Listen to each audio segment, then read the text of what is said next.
Le Grand Dialogue. Sigi Kafoba. Edouani Ouamakara. Le Grand Dialogue, l'émission de débat du studio Tamani sur votre radio. Chenni Beri. Halud Mauni. Chenni Beri. Sigi Kafoba. Le Grand Dialogue. Vous suivez le Grand Dialogue de Studio Tamani en direct de Bamako à travers nos 85 radios et en live sur Facebook. Ce soir, nous allons parler des relations tendues entre deux pays, le Mali et la France, mais nous parlerons également de la politique française de façon générale au Mali. Qu'est-ce qu'il faut revoir par rapport à cette relation? Nos invités sont donc trois personnes. Ibrahim Maïga, analyste sur les questions de paix et de sécurité. Au téléphone, Madame Seima Issa Maïga, qui est la troisième adjointe au maire de Gao, et Ibrahim Akebe Tamagide, qui est le secrétaire politique au mouvement Faso Kanou. Moi, je suis Mohamedou Touré, chers invités, auditeurs et téléspectateurs. Bonsoir à toutes et à tous et bienvenue à ce Grand Dialogue de Studio Tamani. Le Grand Dialogue. Vous avez suivi dernièrement les déclarations notamment du Premier ministre de la Transition, Choguel Kokala Maïga, ensuite les déclarations également du président de la France, Emmanuel Macron.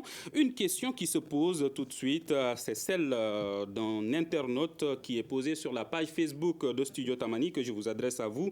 Monsieur Ibrahim Maïga, il demande Pordia Konaté jusqu'où ira cette brouille diplomatique entre le Mali et la France?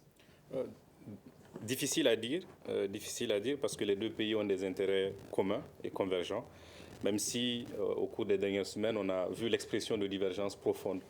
Et je pense qu'au-delà de la passe d'armes entre le président français et le Premier ministre malien, il y a tout de même une lame de fond dans les relations franco-maliennes.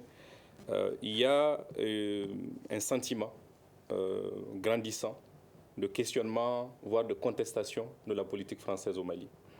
On le ressent davantage, bien entendu, à Bamako, mais de plus en plus à travers le pays. Je pense que c'est une donnée importante que les autorités françaises doivent analyser de façon plus sereine et peut-être avec beaucoup plus de recul. Je disais que les deux pays ont des intérêts convergents, ont des intérêts communs. La France n'a pas intérêt à une escalade de la tension, ou en tout cas une persistance de la tension ou des tensions avec le Mali, comme le Mali n'a pas un intérêt, en tout cas dans l'immédiat, à avoir une espèce de tension ou la persistance de ces tensions-là avec la France. Le Premier ministre Choguel Kokala Maïga a dénoncé un abandon en plein vol de la France dans la lutte contre le terrorisme. Est-ce que vous pensez qu'il est allé au-delà de ce qu'il fallait dire par rapport à cette situation ? C'est ce qui énerve, c'est ce qui choque la France. Je suis le commissaire principal de l'association politique Faso Kanou. C'est à Choguel de répondre à ça, mais de toute façon, ce qui est clair, ce dont il est question aujourd'hui, la France a annoncé le retrait de ses troupes depuis 2019, en annonçant vraiment la venue de Takuba. Donc ce n'est pas une chose qui date de hier matin. Voilà. Mais est-ce que vous pensez que la France aujourd'hui a raison d'être choquée par cette déclaration du Premier ministre malien? Bon, ça n'engage que la France, mais ce qui est clair aujourd'hui, cette question de sentiment anti-politique français n'a pas commencé aujourd'hui. On se rappelle de la lugubre pénétration de la France sur notre sol et qui a été vraiment, vraiment douloureuse. Et depuis, même sous la domination étrangère, il y a des Maliens, il y a des citoyens qui se sont mobilisés contre la politique française, et même sous la Première République, et jusqu'à aujourd'hui, ça continue, parce qu'en réalité, la relation entre le Mali, c'est-à-dire notre pays, et la France, c'est une relation qui est biaisée, qui n'est pas bonne du tout. Biaisée, que voulez-vous dire par là? Parce que, vous savez, pendant la lugubre pénétration coloniale, la France a commis des atrocités sur notre sol. La France n'a pas hésité de d'éventrer les femmes enceintes. Elle n'a pas hésité de brûler nos villages. Elle n'a pas hésité... Avez-vous des preuves de ce que vous dénoncez? Oui, je vais en venir. La France n'a pas hésité une seule seconde à commettre des assassinats un peu partout, à humilier, même violer les femmes sur notre sol pendant la longue pénétration coloniale. Et pendant la résistance contre la domination étrangère, la France n'a pas hésité une seule seconde à noyer ces résistances-là dans le sang. Et on a vu comment nous avons pu arracher notre indépendance et bouter hors de notre territoire la France colonialiste et faire de notre pays un pays d'hommes et de femmes libres et dignes. Et aujourd'hui, la France est là également sous une autre forme pour mieux nous exploiter, mieux nous piller, etc. Et ce que j'avance comme élément, il faudra lire le livre de Jacques Méniot, qui a été le secrétaire de Archinal. Le titre du livre, c'est Pionniers du Soudan. En lisant également les rapports militaires récents qui ont été divulgués. Les rapports de qui? Les rapports concernant le volet chanoine, qui aussi de Ségou jusqu'au Tchad, les atrocités qu'ils ont eu à commettre tout au long. Donc, c'est des preuves aujourd'hui qui sont étalées un peu partout dans le monde. Donc, ce que je dis est un fait réel, que la France, vraiment, il faut revoir carrément. Il faut même couper cette relation. Avant de donner la parole à Mme Seima Issa Maïga, je vous donne la parole, M. Maïga, par rapport à ce que vient de dire M. Ibrahima Kébé Tamagide. Est-ce que vous pensez qu'aujourd'hui, qu'il y a des preuves qui prouvent ce qu'il dénonce? Alors, il dit beaucoup de choses, donc c'est difficile pour moi de dire si tout ce qu'il dit dans les moindres détails est étayé. Il vous a donné des éléments que vous pourrez de toutes les façons vérifier, des livres, probablement des documentaires, des archives qui existent. Je pense que personne ne remet en cause les atrocités commises pendant la période coloniale. Je pense que c'est un fait indéniable. Maintenant, sur les détails, je laisse les historiens vous en dire un peu plus. La colonisation ne s'est pas faite dans la douceur, elle s'est faite plutôt dans la douleur. Je pense que ce qu'il est important... Il parle en ce moment de pillage qui aurait été commis par la France en ce moment dans le pays. Est-ce qu'il y a des preuves par rapport à cela? Non, ça revient à ce que je disais, c'est-à-dire que si vous regardez si vous ouvrez les livres d'histoire, vous verrez des éléments. Pas la période coloniale, il parle de maintenant. De maintenant? Oui. De plus récemment? C'est une période assez récente, donc les historiens n'ont pas encore fait leur travail. On donne donc la parole à Mme Seima Issa Maïga. Vous êtes à Gao, vous êtes la 3e adjointe au maire de la commune urbaine de Gao. Aujourd'hui, quelles sont vos impressions par rapport à cette relation qui devient de plus en plus tendue entre le Mali et la France?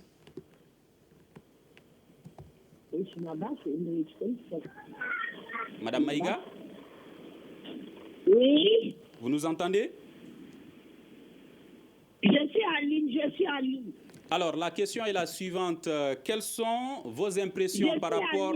Qu'est-ce que vous pensez de cette relation tendue entre le Mali et la France? Bien entendu, le réseau n'est pas bon. Désolé, alors vous l'avez dit vous-même, le réseau semble ne pas être bon entre Bamako et Gao. À vous, Ibrahim Maïga, vous étiez en train de revenir sur un sujet qui concerne les relations tendues aujourd'hui entre la France et le Mali. Oui, non, je voulais juste revenir sur le discours, les propos qui ont été tenus, non seulement à la tribune des Nations Unies par le Premier ministre malien, mais aussi la réaction ou les réactions des autorités françaises, puisque vous avez évoqué, vous avez rappelé Emmanuel Macron, mais bien entendu, avant Emmanuel Macron, le ministre français d'abord des Affaires étrangères a s'exprimé sur la question, ensuite la ministre française des Armées, avant les propos malencontreux du président français.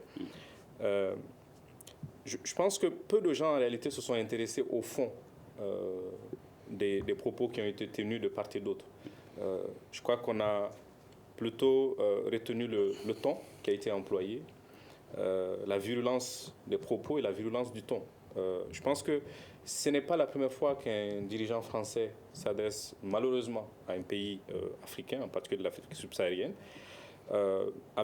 sur un ton très dur, qui peut s'apparenter à du paternalisme. Je pense que c'est ce qui a, au-delà des propos qui ont été tenus, de la véracité ou pas de ce que le président français a avancé, c'est le ton qui a choqué les Maliens, au-delà de l'ensemble de la communauté africaine probablement. Je dis ça parce qu'il faut se souvenir des propos, là aussi, de François Hollande, en 2013, quand il disait être intraitable sur la date de l'élection présidentielle. Il n'avait pas à dire ça. Il n'est pas le président du Mali, il n'est pas le président de l'Union africaine, il n'est pas le président de la CEDEAO. Le président Sarkozy, un peu plus loin dans l'histoire, son fameux discours de Dakar. Et ce qui est assez notable dans ces différentes sorties ou dans ces différentes prises de parole en public des dirigeants français, c'est que vous avez tout de même une forme d'asymétrie dans la façon dont ils se comportent vis-à-vis des pays africains. Dans la même semaine, dans la même interview d'ailleurs, ou l'interview qui a suivi, le président français s'est également prononcé sur l'Algérie, ce qui a bien entendu conduit à une levée de bouclier en Algérie, rappel de l'ambassadeur, fermeture de l'espace aérien aux avions de Barkhane notamment. Et rapidement, il y a une forme de rétropédalage sur les propos qui ont été tenus par le président français qui dit qu'il va, ou en tout cas qu'il souhaite un apaisement. On n'a pas entendu le même discours sur le Mali. Visiblement, il n'est pas l'apaisement avec le Mali n'est pas à l'ordre du jour. Donc il y a une forme d'asymétrie dans la façon dont les dirigeants français traitent avec les pays africains. Et je pense que c'est extrêmement important. Et c'est peut-être le ton, encore une fois, qui a beaucoup choqué les Maliens, les autorités maliennes, au-delà, comme je le disais, une partie de la communauté africaine. Et justement, la question de Adama Ongoiba sur la page Facebook de Studio Tamani est la suivante. Pourquoi Macron joue à l'apaisement en Algérie alors qu'il est très brûlant au Mali? Parce que tout simplement, en Algérie, il y a des dirigeants qui aujourd'hui tiennent la tête, qui défendent aujourd'hui les intérêts des Algériens, qui voient la France comme étant un pays égal et qui ne va pas se soumettre à la France. Ce n'est pas le cas au Mali? Ce n'est pas le cas au Mali en toute sincérité, depuis plusieurs années d'ailleurs. C'est pourquoi aujourd'hui la France nous voit comme un bébé, comme un enfant et tout, alors qu'aujourd'hui il faut remarquer seulement sur la scène internationale même, des dirigeants africains qui sont respectés, c'est le Modibo Keïta, le président de Paul Kagame, je vais dire, et tant d'autres, parce que tout simplement ils ont su défendre les intérêts de leur pays, ils se sont dressés de toute leur taille et mettre leurs intérêts personnels de côté en hissant l'intérêt de leur population. Ce qui n'est pas le cas aujourd'hui, parce qu'avec nos dirigeants actuels, en réalité, souvent ils crient non à la France, mais ce qu'ils font en dehors, c'est compliqué. N'est-ce pas de la diplomatie? Bon, ce n'est pas la diplomatie. En réalité, ils ne sont pas prêts dans les faits à se détacher de cette politique néocoloniale. Vous avez vu, aujourd'hui, la France, on parle même des troupes étrangères françaises sur notre sol. Ça ne dérange pas la France en tant que telle. La France a d'autres intérêts, par exemple au Mali, tels que l'accord d'Alger. Mais les dirigeants sont dans la logique d'appliquer ces papiers-là. Ça fait partie des intérêts français. Si on est contre la politique impérialiste française, on doit s'opposer à toutes ces politiques-là, même concernant Total, par exemple, qui a le monopole du carburant et tout, au niveau de l'aéroport. Mais il faut voir. Mais les dirigeants n'en parlent pas. Alors, peut-être, juste pour rebondir sur la question que vous avez posée, et peut-être ces éléments de réponse, alors la distinction fondamentale quand même entre le contexte algérien et le contexte malien, sans aller loin dans l'histoire, puisque, comme vous le savez, l'indépendance en Algérie a une trajectoire particulière.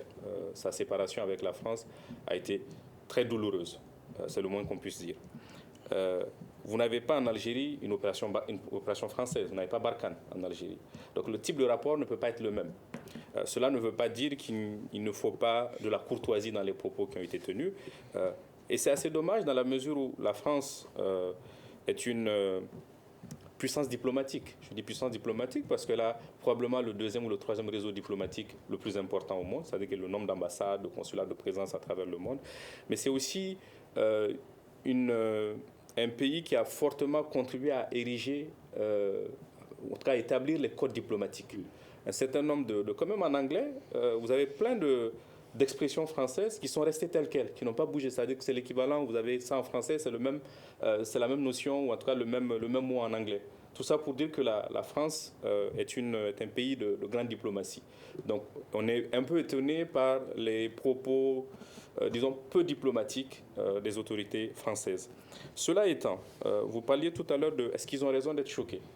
Est-ce qu'ils ont raison d'être choqués par les propos qui ont été tenus par le Premier ministre malien? Évidemment, ils se disent qu'il y a des canaux, il y a des espaces, il y a des occasions où les autorités maliennes peuvent discuter avec eux, donc avec les Français, leur faire part de leurs appréhensions, de leurs inquiétudes et surtout de leurs frustrations. Il y a des espaces, des cadres d'échange pour cela. Donc que le Premier ministre malien aille faire cela aux Nations Unies, je pense que ça a irrité quelque part les Français. Mais ce qu'il faut comprendre, c'est qu'on n'est pas sur le terrain de la vérité scientifique.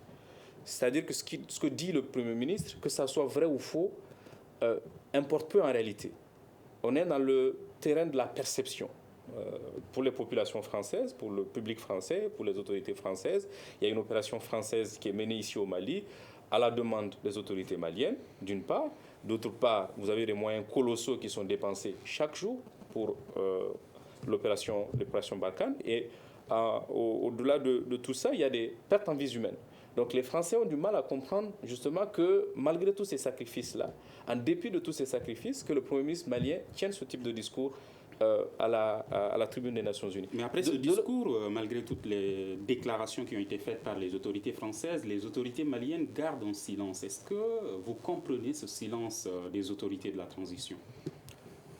Alors, encore une fois, comme je le disais, on n'avait peut-être pas besoin d'en arriver là. C'est-à-dire qu'il y a des espaces, il y a des canaux diplomatiques, il y a un certain nombre de possibilités, d'occasions que les chefs d'État, les chefs de gouvernement, les ministres des différents pays ont pour exprimer ou partager leur point de vue sur la situation. Donc il y a une forme effectivement de théâtralisation de la situation. Je pense qu'il ne faut pas sortir ces éléments aussi de leur contexte. Vous avez en France, bien entendu, un président qui va probablement se représenter en 2022. Donc, il a besoin, surtout après le fiasco en Australie, de tenir tête sur la scène internationale et d'apparaître comme un homme fort, d'une part. Et d'autre part, vous avez aussi un Premier ministre au Mali qui a besoin d'élargir sa surface de légitimité. Donc vous avez ce contexte-là qui favorise justement cette montée des tensions entre les deux pays. Ibrahim Kébé, quelle explication donnez-vous à ce silence des autorités de la transition? Bon, ça peut être façon de dire le chien aboie, la caravane passe. Et chacun a sa façon de répondre. Même le fait de ne pas parler est une façon de répondre également, qui est extrêmement important. Mais ce qu'il faut retenir est que la France est une puissance criminelle. Ça, c'est aussi clair. Une question de Barry Idrissa sur la page Facebook, toujours de Studio Tamani, qui demande: que pensez-vous de l'avenir du Mali sans la France? Parce que Emmanuel Macron estime que sans la France, les terroristes seraient à Bamako. Sans la France, l'avenir du Mali peut être meilleur si les hommes et les femmes dignes de ce nom se mettent ensemble pour prendre à bras le corps le destin. Si, vous dites. Si, je dis bien si, parce que imaginez-vous, dans les années 60, nous avons pu bouter hors de notre territoire le colonialiste français. Et en même temps, nous avons fait de notre pays un pays d'hommes et de femmes libres et dignes. Et ce pays-là a été un exemple à travers le monde. Même aujourd'hui, on cite cette première république au Mali comme étant un bon exemple. Mais dans le contexte actuel, dans le contexte actuel, il y a des patriotes sincères qui sont là. Et malheureusement, le régime en place n'arrive pas à les mettre ensemble pour qu'ils puissent servir le pays. C'est ça le drame. Sinon, sans la France, le Mali peut bel et bien s'en sortir comme il est faut. La France fait partie des problèmes et non de la solution. Il faudra le comprendre parce que c'est elle qui a tout manigancé. Ce que nous connaissons aujourd'hui comme guerre sur notre sol, c'est la France elle-même qui est à la base de tout ça. Êtes-vous d'accord, Maïga, avec Kébé sur ce point? Alors, il estime que la France fait partie des problèmes et non des solutions. Oui, je ne poserai pas le problème en ces termes. Je pense que pour répondre à votre question sur les propos qui ont été tenus ce matin, il me semble, par le président français, je crois que l'hyperbole fait partie justement des styles de discours, c'est-à-dire qu'on amplifie volontairement une situation en disant bon, sans nous c'est le chaos, si nous partons tout va s'écrouler. Vrai ou faux, il est très difficile de le dire en réalité, mais ce n'est pas ça, ce n'est pas là où se situe l'enjeu, ce n'est pas le plus important. C'est d'essayer de marquer les esprits et de voir que l'alternative peut ne pas être comme nous le voyons ou comme nous le pensons. Je reviens sur la question. La politique française aujourd'hui au Mali est-elle une solution aux problèmes, aux multiples crises que vit le Mali aujourd'hui ou ne l'était pas? Alors non, c'est pas ça. C'est la question, de mon point de vue, qui ne se pose pas en ces termes. C'est-à-dire que vous avez un pays, la France, qui est intervenu en 2013 et depuis, qui a une opération prolongée sur le territoire. Aujourd'hui, quels sont les moyens, quels sont les préalables à son départ? Je pense que c'est là où se situe l'enjeu. C'est-à-dire que comment amorcer le départ de la France du territoire malien. C'est-à-dire que si la France quitte. Et en réalité, je pense que par ailleurs, il faut comprendre le discours du Premier ministre malien, non pas comme une offense à la France, mais presque comme une invitation à la France à maintenir ses positions. Parce que quand on parle d'abandon en plein vol, ça signifie d'une part ça signifie quelque part qu'on considère que sa présence est utile et nécessaire à tout le moins. Et donc je pense qu'il faut être extrêmement prudent. Il faut travailler à forger une véritable alternative. Et je pense que c'est là où je rejoins Ibrahima Kébé. Je crois que la responsabilité des autorités maliennes est fortement engagée. Les autorités sont interpellées pour faciliter le départ de la France, de la MINUSMA. Et il y a des pays à travers le monde qui sont parvenus. Donc il n'y a aucune raison pour que le Mali ne le fasse pas ou ne parvienne pas à le faire. C'est de travailler à renforcer les capacités nationales. Quels sont les moyens que nous mettons à la disposition, d'une part, de notre armée, d'autre part, de notre administration, justement pour regagner ces territoires qui ont été perdus dans le cadre de l'arrivée de groupes rebelles et plus tard de groupes qualifiés de djihadistes. Je crois que c'est là où réside le véritable enjeu.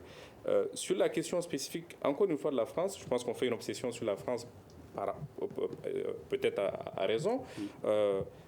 Elle a un passé colonial, d'une part. D'autre part, malheureusement, après Serval, qui a été salué, non seulement dans le Nord, mais aussi à Bamako, qui a été acclamé même à Bamako et à travers le pays. La promesse d'un Mali uni, la promesse d'un Mali qui recouvre son intégrité territoriale, cette promesse n'a pas été tenue. Et je pense que c'est une déception qui s'exprime non seulement à travers les manifestations que nous pouvons voir de façon épisodique à Bamako, à bas la France dégage, mais aussi à travers les propos d'officiels. Et pour terminer, je pense que ce qu'il est important de mon point de vue, c'est aussi de mettre les choses en perspective. Encore une fois, je reviens, c'est-à-dire que le Mali est un pays continental qui est entouré par 7 pays. Je souhaite juste rappeler aux gens que les pays qui nous entourent ont avec nous des intérêts communs, comme ils ont face à nous, vis-à-vis de nous, des intérêts divergents. Je crois qu'il est extrêmement important de le garder à l'esprit. On n'a pas besoin d'aller en France ou d'aller loin pour trouver un pays qui ne partage pas les mêmes positions que nous ou qui n'a pas les mêmes intérêts que nous. Tout autour de nous, nous avons des pays avec lesquels nous avons des intérêts communs. La CEDEAO, l'intégration régionale, les échanges économiques, commerciaux, les échanges culturels. Ces organisations régionales ont-elles réagi par rapport à cette relation tendue en ce moment entre la France et le Mali? Non, vous savez, en diplomatie, ce qui se passe en coulisses est beaucoup plus important. Il y a beaucoup plus d'impact que ce qui se passe en réalité sur les plateaux télé ou dans les médias. Donc, les chefs d'État sont probablement... Ibrahima Kébé, quel bilan faites-vous aujourd'hui de la politique française au Mali? Que faut-il revoir par rapport à cette politique? Le bilan est très, très négatif. Que faut-il donc revoir? Ce qu'il faut faire, il faut négocier d'égal à égal avec la France. Il peut y avoir de coopération entre le Mali et tous les pays du monde. Mais que les dirigeants maliens doivent réellement se dresser de toute leur taille pour défendre les intérêts du Mali et des Maliens. Et négocier d'égal à égal. Et la France aujourd'hui, ce qu'il faudra faire d'abord, avant d'aller à une nouvelle négociation, il faut rompre d'abord tout lien politique, économique, social vis-à-vis de la France impérialiste. Ça ne veut pas dire que nous sommes contre le peuple français. Nous ne sommes pas contre le peuple français. Et il faut retenir également que le problème n'est pas que sécuritaire seulement. Il y a d'autres problèmes. Et la France en tant que telle aujourd'hui, M. Maïga a parlé tout à l'heure de 2012, quand ils sont venus intervenir avec Serval et tout, mais c'est la France elle-même qui a donné Kidal, on peut le dire, à ceux que nous appelons aujourd'hui terroristes ou séparatistes. C'est la France qui les a sécurisés. Vous proposez des négociations d'égal à égal. Qu'est-ce que vous voulez dire par négociation d'égal à égal? Non, par exemple, l'accord de défense dont on n'évoque pas aujourd'hui, l'accord de défense doit être revu. Il faut revenir sur tous les accords qu'il y a entre la France et nous. Parce que pour la France, nous sommes vraiment ses sujets. C'est à elle de décider de notre vie et de tout ce que nous devons faire chaque jour qui passe. Et cela ne peut pas continuer. Donc il faut rompre avec ça réellement. Donc c'est elle qui décide de notre place, même sur le plan international. Donc il faut arrêter tout ça. Mais il faut que nous ayons des dirigeants à la hauteur qui peuvent dire non à la France et s'appuyer réellement sur notre population. Mais est-ce que c'est la France également qui va donner au Mali des dirigeants à la hauteur, comme vous le souhaitez, si ce n'est pas le cas, puisque c'est vous qui le dites? Non, parce que la façon dont le système est organisé empêche les Maliens de choisir le dirigeant qu'ils veulent eux-mêmes afin de pouvoir diriger le pays. C'est ça le problème. Par exemple, je vous ai parlé du cas de Total, qui a le monopole au niveau du carburant, même au niveau de l'aéroport. Mais il y avait par exemple un Malien, un certain Sampana, qui avait concurrencé Total. Mais c'était par rapport à l'intérêt du Mali et des Maliens. Mais il a été cassé avec la bénédiction de la France. Donc, il faut arrêter avec ce truc-là. Les Maliens peuvent vraiment se manifester, mais la question de la volonté politique est primordiale. C'est pourquoi le président Modibo Keïta a dit ça au cours de la conférence des cadres de l'Union soudanaise RDA en 1959. Il dit qu'il est essentiel pour un pays qui veut se soustraire à la domination coloniale d'avoir en main tous les organismes de commandement et de direction. Ça veut dire, si nous n'avons pas ces organismes de commandement et de direction-là, ça va être compliqué. Aujourd'hui, vous avez compris qu'il y a un sentiment anti-politique français qui est en cours en République du Mali. Mais en réalité, la France est dérangée dans ses plans également. C'est pourquoi la France elle-même est poussée et obligée, à visage découvert, de démontrer qui elle est. Donc, à notre avis, aujourd'hui, il faut changer. Mais ce changement passe d'abord par la rupture. Et après, s'il doit y avoir des coopérations entre le Mali et la France, ça sera sous la base des principes clairement élaborés, définis et acceptés par les deux parties en défendant l'intérêt des deux peuples. Ibrahim Maïga, que faut-il revoir dans la politique française au Mali? Alors, si vous me permettez rapidement quelques commentaires. Allez-y. Je sens dans les propos de Kébé une forme d'impuissance. Je suis un peu étonné parce que Kébé s'est présenté justement aux législatives en 2020 et il me semble qu'il fait partie des députés qui ont été spoliés entre guillemets par la Cour constitutionnelle. Donc, ça prouve qu'on peut changer les règles du jeu. À force de courage et d'abnégation, on peut soulever des montagnes. Et donc je pense qu'il n'est pas impossible, malgré les règles du jeu qui ne sont peut-être pas optimales, de parvenir à choisir ou en tout cas à faire le choix du dirigeant malien. Je crois que c'est un élément extrêmement important et il ne faut pas s'enfermer dans une forme d'impuissance. Le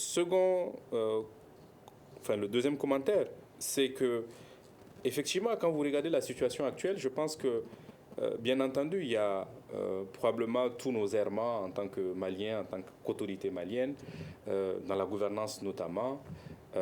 Mais il y a aussi un fait notable.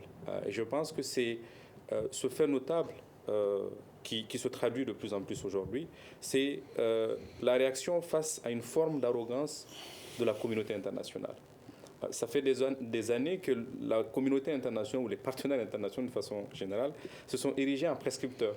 C'est-à-dire que voici ce qui est bon pour le Mali. Il faut faire ceci, il faut faire cela, il ne faut pas faire ceci, il ne faut pas faire cela. Est-ce que le Mali s'est laissé faire? Alors, il s'est laissé faire, il ne s'est pas laissé faire. Il n'y a pas d'attitude linéaire. Sur certains sujets, le Mali ne s'est pas laissé faire. Et encore une fois, il faut relativiser la toute-puissance, justement, de la communauté internationale, mais aussi de la France. Mais quoi qu'il en soit, c'est cette perception que les gens ont vis-à-vis de la communauté internationale. Donc, je crois que dans les pistes de solutions, il y a probablement cette attitude à revoir, qui doit être empreinte de plus d'humilité, à mon avis, et de plus de respect vis-à-vis des opinions publiques nationales. Troisième commentaire, c'est par rapport à l'une des pistes qu'évoquait Kébé, cesser toute coopération de type économique, social, culturel avec la France.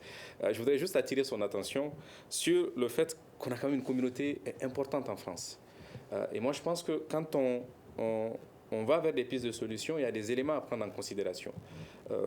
Quel peut être l'impact, justement, d'une rupture totale de relations avec la France? Je ne parle même pas de l'impact économique, je parle de l'impact sur la deuxième communauté africaine en France, qui est la communauté malienne. Je dis ça parce que j'entends le même discours par rapport à la CEDEAO. Quittons la CEDEAO, il y a des pays, il y a la Mauritanie qui a quitté la CEDEAO, même si on oublie le contexte dans lequel la Mauritanie a quitté la CEDEAO et les objectifs politiques derrière le retrait ou le départ de la Mauritanie de la CEDEAO. Je pense que cela est extrêmement important parce qu'on a souvent nous-mêmes, probablement vous en tant que journaliste, nous en tant qu'analystes, cette incapacité à traduire de façon très concrète les avantages, les bénéfices à être dans une intégration régionale. Je dis souvent, faisons très simple. Si on quitte, le Mali quitte la CEDEAO, pour le Malien qui va à côté, ça peut paraître à côté, le Malien qui est à Sikasso, la Côte d'Ivoire c'est à côté. Il faudra revoir les dispositifs de passage, comment on passe la frontière. Le Malien qui va vouloir de Gao aller à Niamey, puisqu'il n'y a plus de route aujourd'hui qui relie Bamako à Niamey. Le Malien qui voudra aller de Kaya à Tambacounda ou à Dakar. Je crois que c'est extrêmement important quand on avance des pistes de solutions d'avoir tous les éléments d'appréciation dans la balance. Maintenant, par rapport à votre question, qu'est-ce qu'il faut revoir ? Je parle d'un point que j'avais évoqué précédemment, la question de l'attitude jugée ou perçue arrogante de la France. Mais partant de là, de la majorité des acteurs internationaux qui se sont érigés véritablement ces dernières années, malheureusement, en prescripteurs, et leur prescription n'a pas ou n'ont pas fonctionné. Donc je crois qu'il faut accepter cette autocritique-là, dans un premier temps.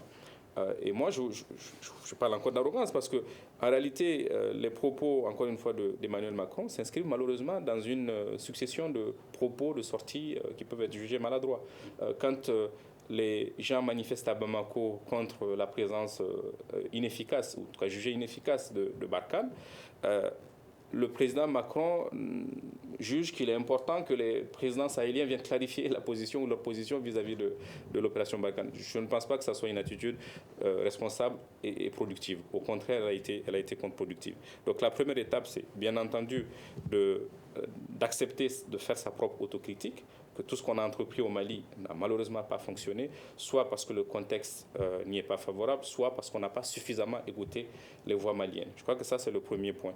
Le second point, il faut absolument, pour les prochains mois, pour les prochaines années, si on veut que les choses changent sur le terrain, que la communauté des partenaires s'inscrive dans une dynamique de soutien et non de substitution. Je crois que c'est extrêmement difficile. J'ai eu des échanges avec un certain nombre d'acteurs qui me disent mais si on ne fait rien, c'est des populations qui souffrent, puisque l'État n'est pas en capacité de leur venir en aide. Malheureusement, ce discours et cette attitude, non seulement elle contribue à délégitimer l'État, mais elle ne permet pas à l'État de remplir ses obligations. Ibrahima Kébé, on va y revenir. On ne peut pas parler de relations tendues entre la France et le Mali sans évoquer l'affaire Wagner, la société paramilitaire russe. Et Barry Idrissa demande qu'est-ce que vous pensez de l'avenir du Mali avec la Russie, Ibrahima Kébé. Avant de répondre à cette question, permettez-moi de rebondir rapidement. Oui, rapidement. J'ai été élu député démocratiquement par le peuple et spolié par la Cour constitutionnelle. Mais ce qu'il faudra intégrer, M. Maïga, et certains dirigeants français, à travers des sénateurs, évidemment, tels que Ladislas Poniatowski, a appelé une fois notre ambassadeur, lui instruire, lui dire clairement des choses me concernant pour me sanctionner également. Et les vidéos existent, ça a été publié aussi sur les réseaux sociaux. Donc, compte tenu de ma position contre la politique française, ça c'est clair et net. C'est après ça qu'il y a eu ces élections et qu'on a été spoliés de notre victoire. Et je pense que ceux qui sont à l'extérieur, les Tungaranké, moi je suis Soninké, je sais comment les gars galèrent dans ces coins-là et nous n'arrêtons pas de les défendre également. Quand vous parlez de Tungaranké, ceux qui ne comprennent pas, vous parlez des migrants. Voilà, effectivement. Donc je suis fils aussi, nos papas sont là-bas et tout. Vous savez, aujourd'hui, le plus important, on ne doit pas sous-traiter notre défense. Il peut y avoir une coopération militaire entre le Mali et d'autres pays. Aujourd'hui, Wagner, c'est une entreprise privée qui n'est même pas reconnue juridiquement par la Russie. Il y a déjà une coopération militaire entre la Russie et le Mali qui date de juin 2019. Si Wagner était là dans le cadre de cette coopération militaire, on pouvait comprendre. Mais déjà, il y a cette coopération militaire légalement entre deux États. Mais pourquoi aller signer un autre document avec une entreprise privée? Mais même si Wagner est là aujourd'hui, Wagner seul ne peut pas résoudre la question actuelle. L'armée malienne seule ne peut pas faire face à la situation actuelle. C'est pourquoi nous estimons qu'il faut même s'appuyer sur les groupes d'autodéfense patriotes qui aussi ne peuvent pas, eux seuls, faire face à la situation. Donc il faut un rapport de complémentarité. Malgré le fait qu'il y a certains groupes d'autodéfense qui ont prouvé qui ont montré dans le temps qu'ils peuvent effectivement faire face à beaucoup de difficultés parce qu'ils ont eu au moins à libérer plus de 10 localités, hisser le drapeau Mali et faire de ces localités-là un territoire réel appartenant à notre État. Certains estiment qu'il n'est pas légal de laisser ces groupes armés intervenir sur le territoire malien. Mais si nous sommes attaqués, si nous sommes attaqués de partout, l'organisation de la défense civile devient obligatoire. Et c'est profondément moral.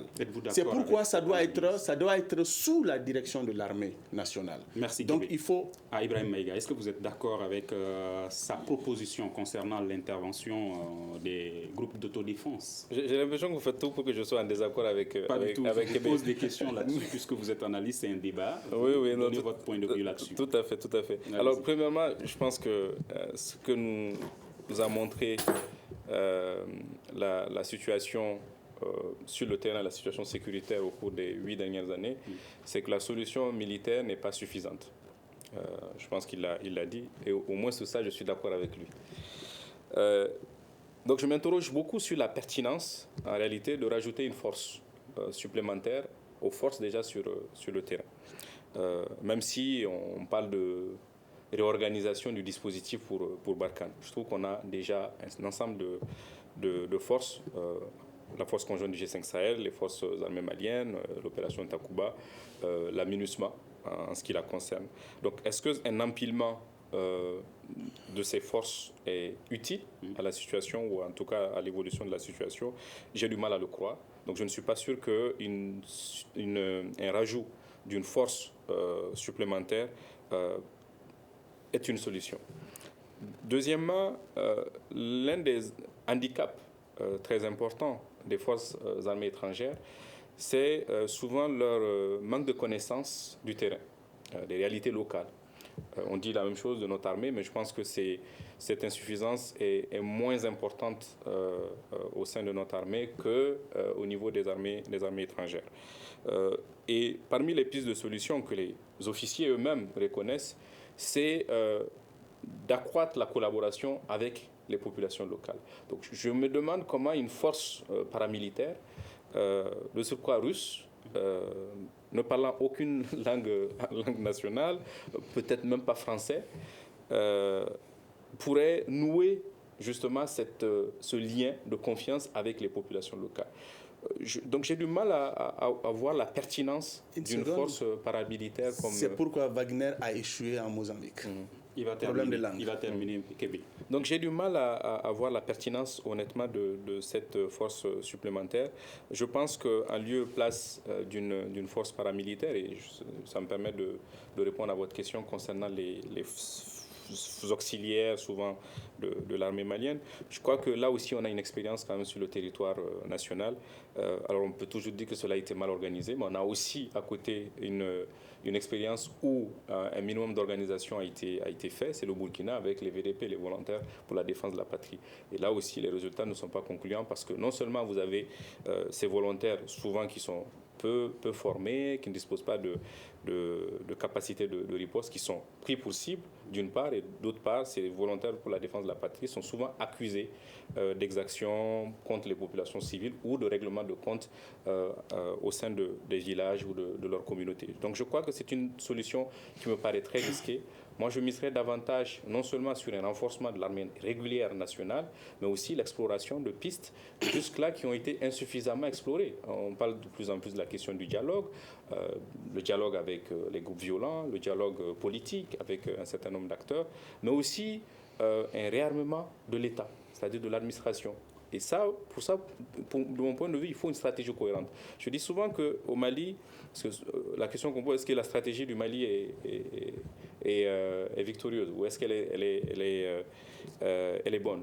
Difficile à dire parce que jusqu'à preuve du contraire, moi ce que je vois sur le terrain, c'est des initiatives éparses et pas une stratégie cohérente de reconquête et de retour de l'administration et des services sociaux de base dans ces territoires. Et c'est dans ce contexte que le sommet Afrique-France prévu le 8 octobre à Montpellier. Est-ce que vous pensez, Ibrahima Kébé, que ce sommet Afrique-France avec la société civile africaine pourra changer quelque chose par rapport à la relation entre la France et l'Afrique? Rien du tout. Au contraire, c'est de renforcer davantage cette politique néfaste qu'il y a entre l'Afrique et la France. Même avec la société civile africaine qui Quel participe. type de société civile? Nous avons vu des sommets France-Afrique. Je crois que Chikendia l'a dit, que la politique France-Afrique, c'est du blague et tuer.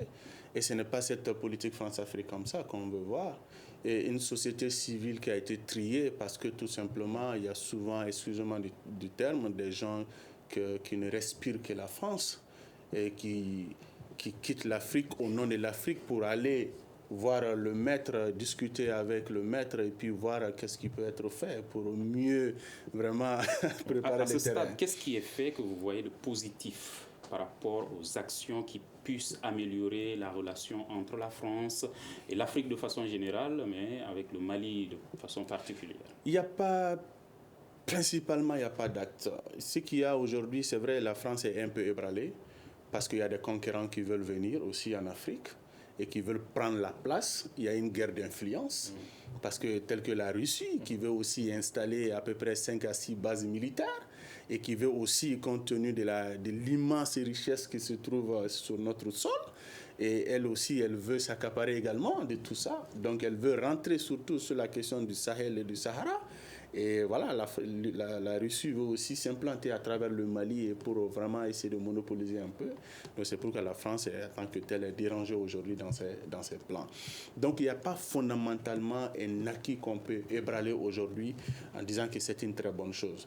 Par exemple, la France n'a pas de mine d'or, par exemple. Mais il faut voir les réserves d'or qui se trouvent aujourd'hui en France. Vous allez comprendre. Même dans le cadre de la lutte contre le terrorisme, vous ne voyez aucune action positive? Non, parce que tout simplement, quand elle est venue, on nous a dit qu'elle est là pour sécuriser, pour lutter contre le terrorisme. La première des choses, c'est elle-même, c'est la France même qui a donné des couloirs à ces terroristes-là, à ces séparatistes-là, et puis les protéger à Kidal. Et c'est la France qui s'est opposée à un moment donné à la libération de plusieurs localités du Mali. Et c'est la France... Ibrahim Maïga maintenant. Ibrahim Maïga, est-ce que vous pensez-vous que le sommet Afrique-France qui se tient à Montpellier, qui est prévu le 8 octobre, pourra changer quelque chose cette fois-ci concernant la relation entre la France et l'Afrique? Juste avant de répondre à votre question, je pense que sur la question de Wagner, l'un des risques qu'on ne met pas suffisamment de l'avant, de mon point de vue, c'est aussi malheureusement l'éventualité de déporter, de transposer un conflit géostratégique au niveau mondial sur notre territoire. Parce que derrière Wagner, derrière la France, l'appui aérien à Barkhane, c'est essentiellement les Américains. Ça, il ne faut pas l'oublier.